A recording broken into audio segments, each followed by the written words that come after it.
আসসালামু আলাইকুম ওয়া রাহমাতুল্লাহ ওয়া বারাকাতুহু।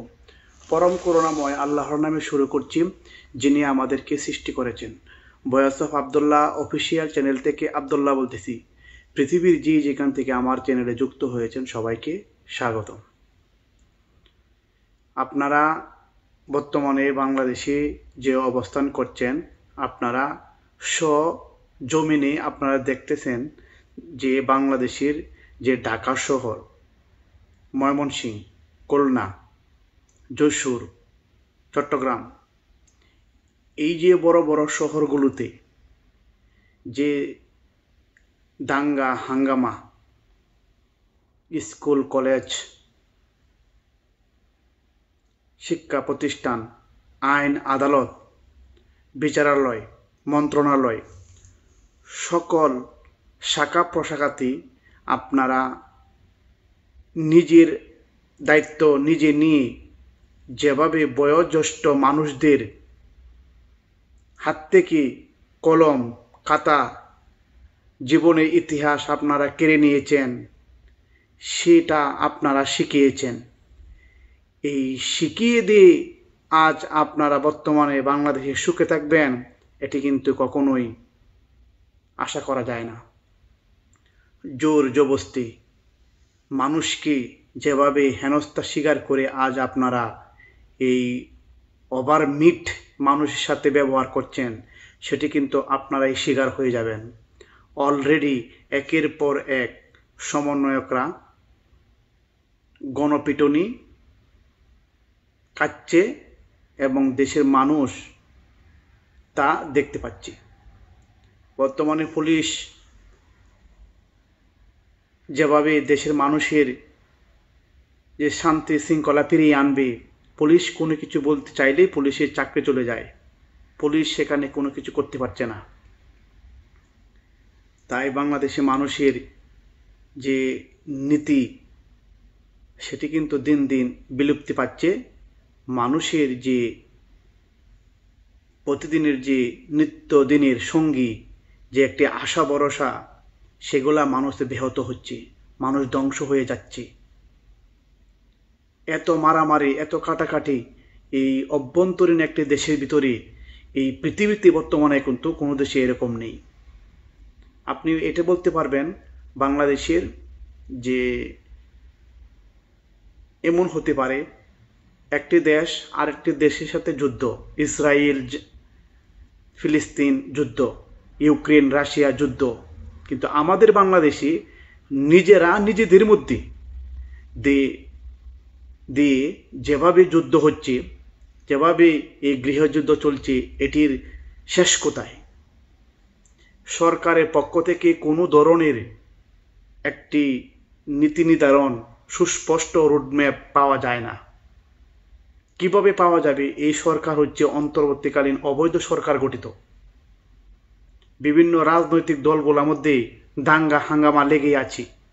আর যেভাবে বিএনপি এই বাংলাদেশে কুকর্ম চড়িয়ে দিচ্ছে, এটি প্রমাণিত হচ্ছে এই বাংলাদেশ শেখ হাসিনাতেই আস্থা। এই শেখ হাসিনা সরকার ছাড়া বাংলাদেশ কোনোভাবেই কারো হাতে সঠিকভাবে পরিচালিত হবে না।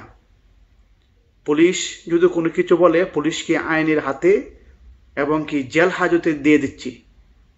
সাধারণ ছাত্র, সাধারণ মানুষ সেখানে বিচার করছে, প্রকাশ্যে চাঁদা উঠিয়ে নিচ্ছে, প্রকাশ্যে মানুষের হাতে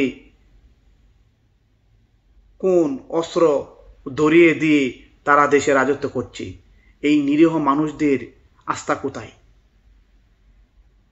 এই সমন্বয়করা বাংলাদেশে যে অস্তিত্ব তৈরি করে রাজনৈতিক দল যে তাদের মতামত একে অন্যের উপর যেভাবে দোষ চাপিয়ে দিচ্ছে, দেশকে ধ্বংস করে দিচ্ছে। আজ আমি বলতে চাই, বাংলাদেশের যে উন্নয়নের রোল মডেল আপনারা স্বীকার করেন না, দেশকে ভালোবাসেন না।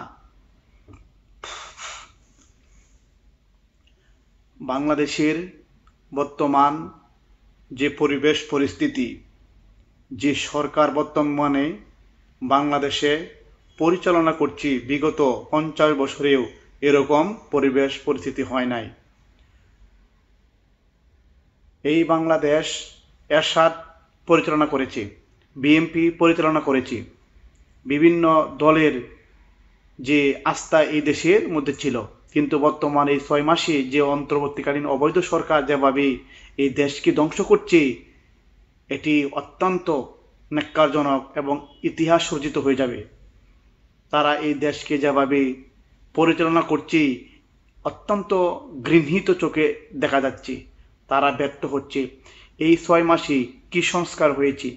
মানুষের জীবন কেড়ে নিয়েছে, মানুষের আস্থা কেড়ে নিয়েছি, মানুষের জীবন ধ্বংস করেছি, মানুষের সম্পদ ধ্বংস করেছি, এই আগুন লাগিয়েছি, পুলিশ গণহত্যা করেছি।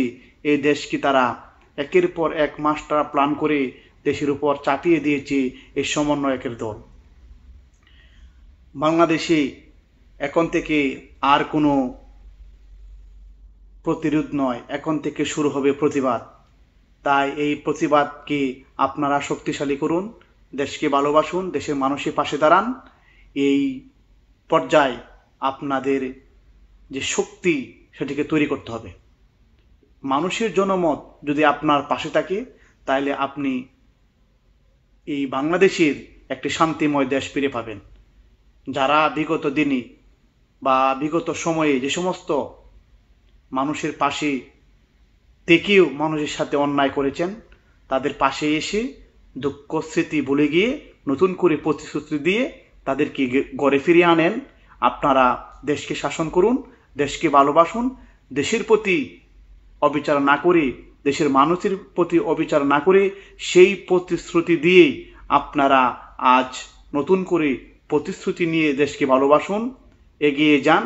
এই দেশের মানুষ আপনাদের পাশে থাকবে।